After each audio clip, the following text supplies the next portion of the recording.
I had one hand on Jonah Mercer's neck, feeling for the pulse that kept slipping away, when his uncle shoved the transplant file toward me and begged me not to take him off the donor track. The problem was, I had just seen the pharmacy report that proved Raymond Mercer had lied his way into the workup, and one more lie could have killed them both. But it started 3 nights earlier, when Jonah first came through my doors. Would you have caught the warning sign in time? Rain had been needling the ambulance bay doors all evening, the kind of thin March rain that makes the whole city look rinsed in steel. I was halfway through a paper cup of coffee gone cold and bitter when Jonah Mercer rolled into Bay 6 under a gray hospital blanket, 16 years old and shivering hard enough to rattle the rails. His skin had that waxy color I never trusted. Not pale exactly, more like the light had been drained out of him from the inside. I saw the catheter dressing on his chest before I saw his face clearly, and that told me enough to move faster. Dialysis line fever vomit inertically chest. While I asked questions in the rhythm that years in emergency medicine beat into your bones, Jonah answered between breaths, dry lips cracking when he tried to smile, and told me he was just tired of hospitals, which is the kind of sentence teenagers use when they're much sicker than they want anyone to know. His uncle never left the bedside long enough to sit down. Raymond Mercer looked like a man who had aged in 1 season instead of 20 years. Broad shoulders, carpenter's hands, rain still darkening the cuffs of his flannel shirt, eyes red not from crying but from refusing to. He spoke for Jonah when the boy got too winded, then apologized every time he did it. I remember the way his hand hovered over Jonah's blanket instead of resting on it, like he wasn't sure he had earned the right to touch him. While we drew cultures and pushed fluids carefully, I pieced together the rest. Jonah had advanced kidney failure and had been living on dialysis while the transplant team searched for a way forward. Raymond had volunteered to donate, but the direct compatibility testing had failed. So they were trying to clear him for a paired exchange program instead, his kidney to a stranger. A stranger's kidney to Jonah. It was complicated, expensive. Hopeful in the fragile way hospital hope always is, built from paperwork, timing, and organs that belong to nobody until they belong to somebody. Jonah watched my face while I listened to his chest, like kids do when they're trying to read the truth before you say it. His lungs sounded wet at the bases. His blood pressure was soft. There was a chemical smell on his breath, mixed with the antiseptic sting that hung over the room, and I knew before the labs confirmed it that his body was losing ground. Still, he tried to make my nurse laugh by asking if the hospital socks came in anything less humiliating than surrender beige. The first thing that made me look twice at Raymond wasn't the fear in him. Fear is ordinary where I work. It was the way he answered when our clerk reviewed his medication list from the transplant file. "No daily meds," he said too quickly, eyes fixed on Jonah instead of the screen. 10 minutes later, my unit secretary waved me over and whispered that an outside pharmacy reconciliation had populated late in the chart. Metformin, lisinopril, 2 prescriptions, refilled often enough to tell a very different story. By the time Jonah's labs came back, the room had narrowed into that sharp, airless kind of urgency that makes every sound feel louder. The monitor's beeping turned irregular. His potassium was climbing into the range where hearts stop arguing and simply quit. His white count was up, his blood cultures were pending, and the line in his chest, the one he needed to stay alive, looked more and more like the source of the infection that was dragging him under. I called for calcium, insulin, glucose, the whole ugly choreography we use when chemistry turns into a weapon. Jonah started retching dry, then coughed, then gripped the rail so hard his knuckles blanched almost blue. I stood on one side of the bed while Nurse Tessa flushed the line and the resident read out vitals that kept slipping in the wrong direction. Through it all, I could feel Raymond staring at me with the particular hunger families get when they need a doctor to become a guarantee instead of a person. Then the transplant nephrologist there, Priyananda Kumar Arina Lilithawell. It wasn't panic, Panic is easier. This was the colder thing, a professional mind trying to hold medicine and ethics in the same hand without dropping either. She pulled me to steps into the hallway, where the fluorescent lights flattened everyone into ghosts, and showed me the donor file update on her tablet. Raymond had denied diabetes. He had denied high blood pressure. The pharmacy record said otherwise. Inside the room, Jonah's grandmother had arrived, still in house shoes, coat buttoned wrong, her silver hair damp from the rain. She took one look at the equipment gathering around the bed and covered her mouth with both hands. Raymond tried to steady her, but she flinched away and asked him very quietly what else he hadn't told them. It wasn't loud enough for Jonah to hear, but it was loud enough for truth to enter the room and stand there with us. I went back to the bedside because that was the only honest place left. Jonah's heartbeat stuttered into a run of ugly ventricular ectopy that made the entire team move at once. I remember the sound of the crash cart wheels biting over the threshold, the snap of gloves, the smell of chlorhexidine when I cut away the old dressing. Jonah looked at me, not at the monitors, and said, "Please don't let him out there alone." Even then, with his own body turning on him, he was worried about his uncle. When we stabilized him enough to breathe without a bag over his face, I found Raymond in the family consult room with both hands dug into his scalp. He didn't look like a liar then. He looked like a man who had run out of places to hide. I put the pharmacy printout on the table between us, and he didn't deny it. He just stared at the names of the medications as if they belonged to someone else, then whispered, "I thought if I could get approved, I could fix what I did. Hospitals like to pretend decisions are made by policies, but the worst ones never are. Policies draw the fence. People decide where the gate stays locked." By midnight, Jonah was still too unstable for definitive dialysis access revision, too infected to ignore, and too medically fragile for anyone to talk about transplant as if it were a clean line from problem to solution. Yet in the conference room above under lights that hummed like trapped insects, that was exactly what we had to talk about. Dr. Nandakumar laid it out with the kind of calm that only comes from seeing too much. Raymond's diabetes and uncontrolled hypertension did not just make donation risky for him. They raised serious concerns about the quality and future function of the kidney he wanted to give. If he entered a paired exchange with falsified health data, he could jeopardize not only Jonah's chance, but the safety of a second recipient in another city and the integrity of the whole chain. Medicine runs on trust long before it runs on blood. Raymond sat across from us with his shoulders caved inward, a paper cup untouched in front of him. When I asked why, he didn't start with the prescriptions. He started with his sister, Lena, 9 years earlier. She had called him after midnight from the parking lot of a gas station with Jonah asleep in the back seat, bruised, scared, asking if she could come stay with him just for the night. Raymond had been drinking, angry at the world, tired of being asked to rescue people he thought never listened to him. He no. She drove away in a storm and never made it to morning. Hydroplaned on the interstate, guardrail, ambulance. "I see you, dead before sunrise."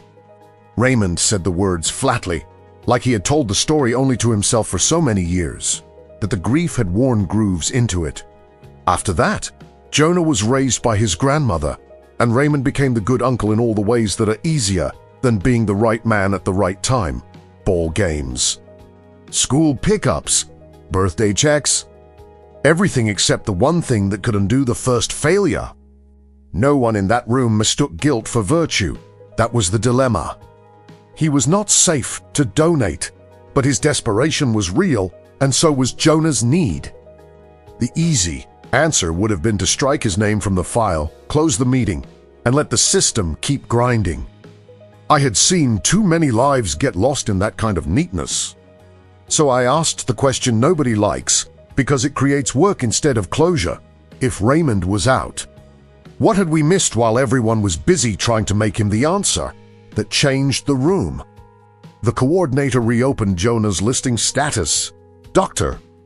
Nandakumar called vascular surgery about his failing access and whether recurrent line infections and collapsing options justified an emergency exception review. Social work dug deeper into the family record. I went back downstairs to and looked through the glass at Jonah sleeping under warmed blankets. His face young again in the dimness, and I knew this much. Redemption could not come through a dishonest kidney. If it came at all, it would have to come through the truth. At 3:17 in the morning, truth stopped being philosophical and turned practical. Jonah's blood pressure fell, his fever spiked, and the temporary measures we had used to, by time, began to fail. The monitor threw up another ugly rhythm. The dialysis nurse was still 20 minutes out with the emergency machine. And 20 minutes can be an ocean when a child's heart is being poisoned by what his kidneys can no longer clear. I felt the weight of my stethoscope dragging against my neck like wet rope. Raymond came into the bay before security could stop him, holding the transplant consent packet as if paper could beat physiology. His face was streaked with sweat, eyes wild, voice shredded raw. "Use mine," he said. "Do the surgery. Call whoever you need. I'll sign anything." I remember stepping in front of Jonah's bed and hearing the floor polish squeak under my shoes. There are moments when a doctor's job is not to perform a miracle. It is to block a dangerous fantasy before grief makes it look noble. I told him not to punish him. Not because I couldn't see the love underneath the lie. I told him no because one sick body cannot redeem another through concealment. And I would not let Jonah inherit a kidney already carrying the damage Raymond was pretending not to have. The words landed hard enough to silence the whole room for half a breath. Then Jonah's rhythm broke again, and we all moved. I placed the line while Tessa counted under her breath, and Dr. Nandakumar pushed meds from the opposite side of the bed. Chlorhexidine pooled cold against Jonah's skin. The ultrasound image shivered blue-gray on the screen. My gloves were slick, my lower back burning, and every alarm in the room seemed to merge into one long electric scream. Jonah opened his eyes once, looked past me at Raymond, and said, barely audible, "Don't lie to me too. I have heard gunshot victims speak with less force." That broke him. Raymond dropped the papers. They slid across the floor and stopped against the crash-cart wheel like something dead. He told Jonah about Lena right there, in fragments. While we worked, the midnight call, the rain, the refusal, the years spent trying to turn regret into usefulness. He wasn't asking forgiveness. You can hear the difference. He was finally laying down the lie that had been dressed up as sacrifice. The dialysis machine arrived with seconds to spare, and slowly, almost insultingly slowly, Jonah's numbers began to crawl back toward the living. The room changed temperature in that strange way it does after a near loss, as if death had opened the door and then decided not to come in. I peeled off my gloves and looked at Raymond standing there empty-handed, shoulders shaking, donor no longer. Just a man facing the fact that loving someone does not automatically make you safe for them. Morning entered the ICU without warmth. It came through the blinds in pale stripes that made the room look borrowed, temporary, like none of us were meant to stay in it. Jonah lay exhausted but stable, the emergency dialysis finished. The infection finally being cornered by antibiotics that smelled metallic in the tubing.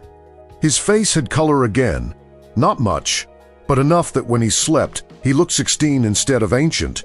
In my line of work, that counts as grace. The transplant team made the formal decision before noon. Raymond was disqualified as a donor, and not with the kind of language that leaves room for false hope. Permanently out of the paired exchange program. Unsafe for donation. File closed. He took the news standing up, both hands at his sides, nodding once as if he had expected the sentence long before we said it aloud. I had watched people fight smaller truths harder than that. What came next was quieter and, for that reason, more difficult.